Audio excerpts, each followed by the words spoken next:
Reasons why white men pursue black women, and this is like part 3. The white savior complex. Yes, some white men do feel like they are saving a black woman from trauma, poverty, or whatever situation that they are in. Some of them genuinely feel that the only way for a black woman to be out is for them to marry a white man. Another reason is white narcissism. They have a racial superiority and feel that other races are inferior, so they go and they find a black woman to serve them. Some white men pursue black women because they're bored. They are bored of their conventional, traditional, and usually Christian lives, and they want to spice things up, so they go pursue black women the same way you would go to an adult store and pick out a new toy to play with. Some white men pursue black women because of wagers or bets that they make with their friends, trying to see if that person is able to score with a black woman, and they will either get brownie points or they will confirm whatever stereotype or bias that they have about black women.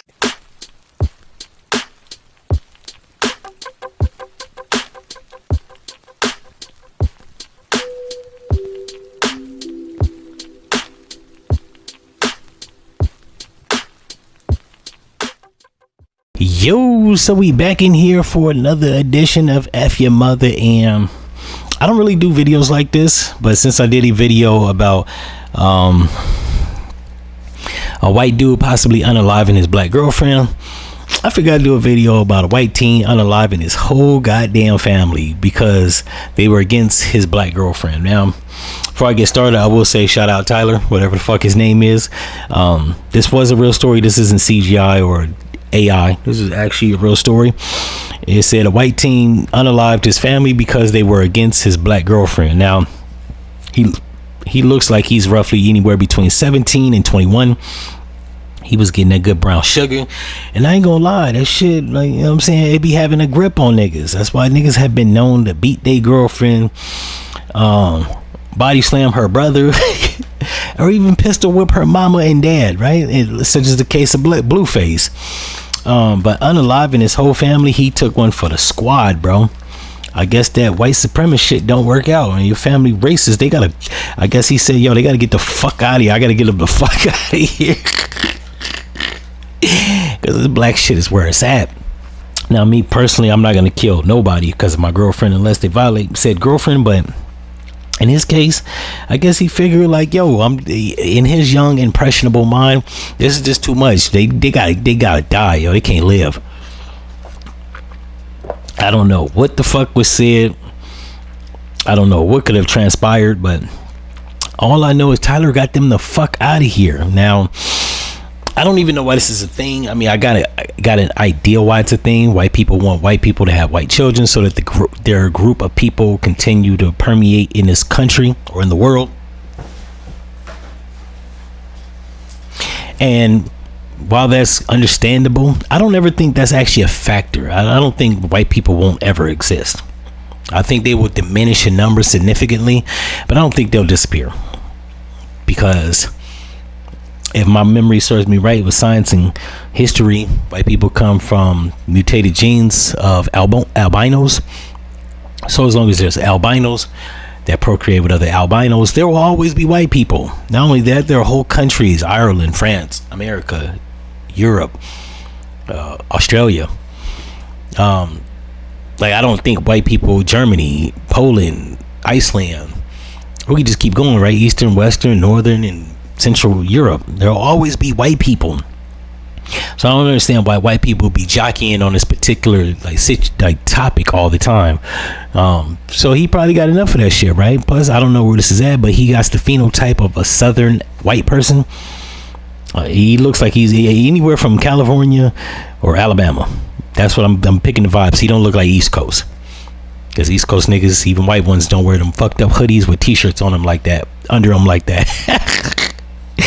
I don't know how you went about unaliving them. And once again, white folks, if you have guns, you need to put them shits the fuck up, because Tyler, Connor, or Trevor will get a hold of your firearm, and I don't know how they're learning how to successfully shoot, but their kill ratio is higher than a son bitch. You don't want to be a victim. You gotta protect your neck up and stop like picking on niggas' girlfriends, right? Now, I don't know if she was an ugly black girl and that's what they was picking on, or the fact she was cute and they just didn't like that he was fucking a black girl. I don't know these things. What I do know is keep your guns up.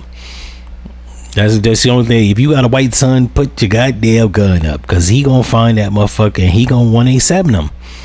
And you don't want to be a victim, bro. You like, niggas is becoming victims, getting caught in the crosshair for unnecessary reasons. You could have stayed the fuck out of the harm zone if you had to just put the gun up. Then you could have talked shit about Connor's girlfriend all you wanted, but you didn't think that far, and now he made your ass tomato juice, and it's a sad day, right? I don't want. I like when I see shit like this. A lot of people, especially, you know, clear people, they see my videos and they think that I celebrate. When bad things happen to white people, I actually don't, because on some real shit, when I don't want nothing bad to happen to nobody, black, white, and or other.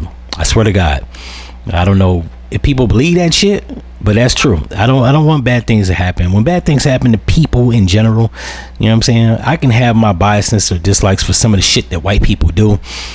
I've met good white people. I've met good people of all races.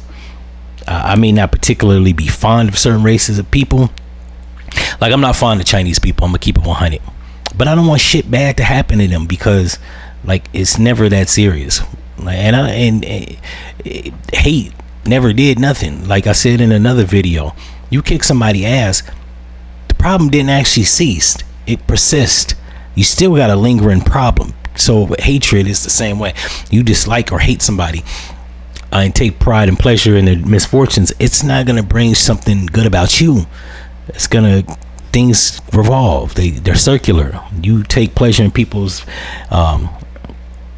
unfortunate happenings, and I think that's cosmic, and it may come back on you. So I don't take particular pride and pleasure in like whole families being unalive, right? Because even if they were racist, I don't think nobody got to get the fuck out of here. Let's say Charlie Kirk. But that was because he took his shit to a public platform, went to an all-white school, and still chose to pick an opportunity to shit on black people. There was no niggas around, so he had to get the fuck out of here. His family, that was private, bro. I don't think that he should have took him out because of that, but what do I know? I'm a nigga from Ohio. In any event, if you like this episode, you know what the fuck to do, and I'm out.